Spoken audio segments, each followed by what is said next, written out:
بسم اللہ الرحمن الرحیم۔ السلام علیکم ناظرین۔ پاکستان کی موجودہ امپورٹڈ حکومت اسرائیل کو تسلیم کرنے کے لیے بیک ڈور رابطے تیز کر رہی ہے، لیکن اس پر ایک بار پھر سب سے زیادہ مضبوط ریاکشن تحریک لبیک پاکستان کے امیر حافظ سعد رضوی صاحب کا آیا ہے۔ انہوں نے کہا ہے کہ اسرائیل کو تسلیم کرنے کے لیے ہزاروں لاشوں کے اوپر سے گزر کر جانا پڑے گا۔ عمران خان نے بھی سیاسی پوائنٹ سکورنگ کے لیے کہہ دیا ہے کہ یہ اسرائیل کو تسلیم کرنے جا رہے ہیں چارسدہ کے جلسے میں، لیکن عمران خان صاحب کو یاد کراتے چلیں کہ آپ کے دور میں بھی آپ کے اپنے معاون خصوصی زلفی بخاری نومبر 2020 میں اسرائیل کا خفیہ دورہ کر چکے ہیں۔ اس پر یہ پہلے ایک رپورٹ ملاحظہ فرمائیں۔ کے حوالے سے اپنی رپورٹ میں دعویٰ کیا ہے کہ وزیر اعظم عمران خان کے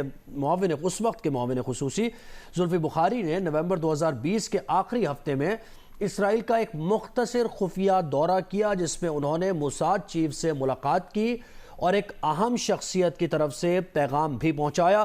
دورے کا مقصد سینئر اسرائیلی عہدیداروں سے ملاقات کرنا تھا۔ بالکل اسی طرح اس وقت کی اپوزیشن نون لیگ اور پی ڈی ایم، انہوں نے بھی سیاسی پوائنٹ سکورنگ کی تھی۔ انہوں نے بھی کہا تھا کہ اگر اسرائیل کو تسلیم کرنے کے لیے یہ طرف عمران خان بڑھ رہے ہیں،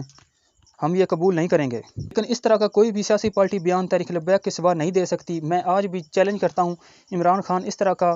سٹینڈ لے کر دکھائے کہ اگر موجودہ حکومت نے اسرائیل کو تسلیم کیا تو ہم ان کے خلاف دھرنا دیں گے یا احتجاج کریں گے۔ اپنے اقتدار کے لیے تو احتجاج، لانگ مارچ سب کچھ ہو سکتا ہے، لیکن کیا پاکستان کی سلامتی کے لیے اور پاکستان کے ایک ازلی دشمن جس کے بارے میں قائد اعظم فرما چکے تھے کہ یورپ کے اس ناجائز بچے کو پاکستان کبھی تسلیم نہیں کرے گا۔ عمران خان صاحب جو 2 اسٹیٹ سلوشن پر اڑے ہوئے ہیں کہ ہم 2 اسٹیٹ سلوشن پر یقین رکھتے ہیں کہ اسرائیل ایک الگ ریاست ہو، فلسطین ایک الگ ریاست ہو،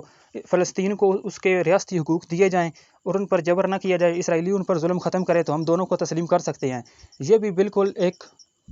غلط موقف ہے، یہ مسلمانوں کا موقف نہیں ہے۔ قائد اعظم رحمۃ اللہ علیہ اس وقت فرما گئے تھے کہ ہم کسی صورت اسرائیل کو تسلیم نہیں کریں گے۔ یہ تو پھر ایسے ہوا کہ اگر آپ کے گھر پر آ کر کوئی قبضہ کر لے تو آپ کہیں گے ٹھیک ہے، آدھے گھر پر آپ رہ لو، آدھے پر ہم رہ لیتے ہیں، اب ہم دوست ہیں دونوں۔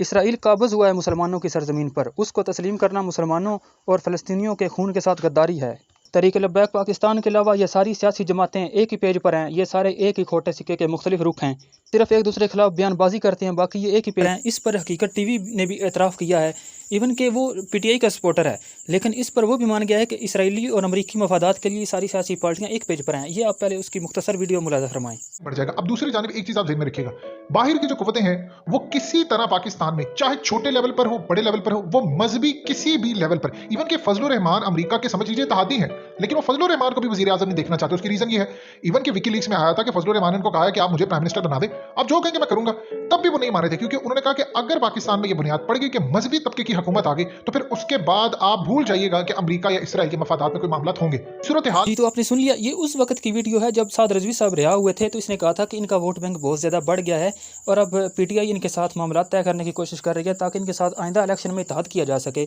کیونکہ یہ پنجاب میں بہت زیادہ سیٹیں جو ہے نکال سکتے ہیں، 60 سے 70 سیٹیں نکالنے کا ان کے پاس اتنا ووٹ ہے، لیکن یہ وفاق میں نہیں آ سکیں گے کیونکہ باہر کی طاقتیں ان کو نہیں سمجھتی، اچھا نہیں سمجھتی، ان کو چاہتی نہیں ہیں کہ کوئی مذہبی طاقت جو ہے وہ اقتدار میں آئی، کیونکہ اس کے بعد اسرائیل اور امریکہ کے مفادات ختم ہو جائیں گے پاکستان میں۔ تو اس سے آپ کو سمجھ آ گئی یہ بات کہ تحریک لبیک پر اتنا جبر کیوں ہے، ان کو کیوں کل عدم قرار دیا گیا، اس کے بعد پھر ثبوت نہ ہونے کی بنیاد پر، اور میں سمجھتا ہوں ان کے کارکنان کی قربانیوں کی وجہ سے ان کے خون یہ رنگ لایا کہ ان کے کل عدم کا سٹیٹس واپس لیا گیا۔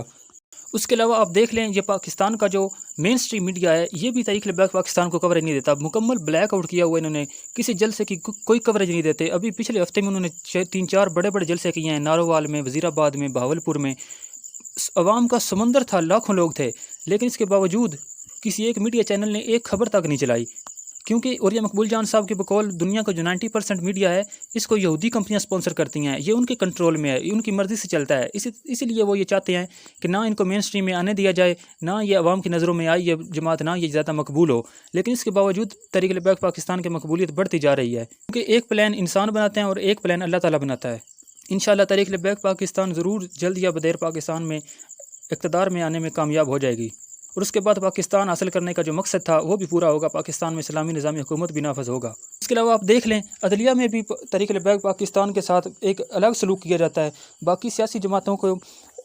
انصاف فوراً مل جاتا ہے، لیکن تحریک لبیک پاکستان کے امیر تک گرفتار ہو جاتے ہیں، بڑے بڑے رہنما جو ان کی مجلس شورا کے اکثر اراکین وہ گرفتار ہیں اور 8 مہینے تک وہ جیل میں رہے ہیں، بغیر کسی جرم کے ان کو جیل میں رکھا گیا ہے،